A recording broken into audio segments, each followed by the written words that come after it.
All right, today we're going to dive deep into a piece of tech that's kind of hiding in plain sight, powering everything from your movie recommendations to the global fight against financial fraud. It's called TigerGraph. So, what's the big deal, and how did it get this reputation for being the world's fastest graph database? Let's get into it. So let me start with a quick question for you. What could a massive, multi-million-dollar fraud ring, this complex web of deception, possibly have in common with something as simple as Netflix suggesting your next favorite movie? Seems like two totally different worlds, right? Well, the answer is that neither of them are table problems. They're graph problems. See, to solve them, you can't just look at data in neat little rows and columns. The really juicy insights, the answers you're looking for, are hidden in the connections, the relationships between all those data points. And that gets us to what we call the hidden relationship problem. Look, traditional databases are amazing at what they do, storing tons of information in tables. But the second you ask them to find connections that are several steps or hops apart, they just hit a wall. Their performance grinds to a halt because, frankly, they just weren't built for that kind of deep dive analysis. And we're not talking about some niche issues here. This is huge, valuable stuff across every single industry. We're talking about uncovering these super sophisticated fraud rings, powering those product recommendations that feel like magic, mapping out entire supply chains to see where the risks are, even tracking how a cyber threat is spreading through a network. All of these things demand a new way of thinking about connections. And this is exactly where TigerGraph enters the picture. It was built from the ground up to solve this exact problem. It's a totally new breed of database, designed specifically to find and analyze these connections, no matter how deep, how tangled, or how complex they get. So the official description is a native, distributed, massively parallel graph database. I know, that's a mouthful, but let's break it down real quick. Native means it actually stores data as a graph, not faking it with tables. Distributed means it can scale out across a whole bunch of machines. And massively parallel means it throws a ton of processing power at a problem all at once.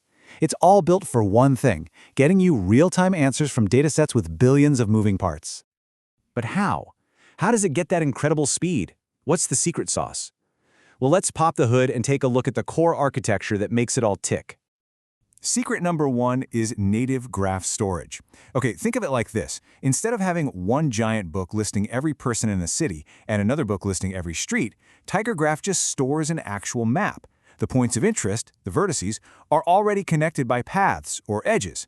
So when you ask, how do I get from here to there, it doesn't have to cross-reference two giant books. It just follows the path instantly. Secret number two is massively parallel processing, or MPP. The analogy here is perfect. Instead of one librarian trying to find a book in a massive library, imagine you have 100 librarians, each searching their own section, all at the exact same time. TigerGraph does that with your data. It splits the work across tons of servers and cores, and they all work together to find the answer. It's just teamwork on an incredible scale. And the third secret weapon is that its queries are compiled. Okay, imagine giving a chef a complex recipe. One way is to translate it line by line every single time they cook. That's slow. The other way is to translate the whole recipe into the chef's native language just once so they can cook at full speed from then on. That's what TigerGraph does. It takes its query language, GSQL, and turns it into super fast, optimized C++ code that runs right on the bare metal. It is a huge performance boost. Okay, so that's the tech, the how behind the speed. But how does this power actually translate into getting real work done? Let's take a look at what it's like to actually use it. So you interact with it using a language called GSQL. And don't let the name scare you. It actually feels a lot like the SQL that many people already know. It's just built for graphs. So for example, let's say you have a social network and you want to find all the friends of a person named Rachel. This is what that looks like. It's actually really readable, right? You're basically drawing a picture with your words. You're just saying, select a friend F, starting from a person P, follow the friendship link, where that first person's name is Rachel. Super simple. But here's where the magic really kicks in. The real power isn't finding direct friends. It's about finding those hidden, deep connections. Think about uncovering a money laundering scheme by finding bank accounts that are connected by, say, 3 transfers. And get this. Look how simple the code is. To find accounts 3 transfers apart, you just put the number 3 in there. That's it. That one little line of code unleashes that entire massively parallel engine to find patterns that would bring a normal database to its knees, and it gets you the answer in a blink. And you can see how this one capability just blows the doors open. In finance, you're not just finding one bad transaction, you're finding entire criminal networks.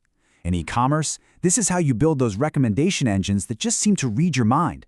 From discovering new drugs to mapping out cybersecurity threats, this is being used everywhere to understand the complex systems that run our world. Of course, TigerGraph isn't the only game in town. So you might be wondering, how does it stack up against some of the other big names in the space?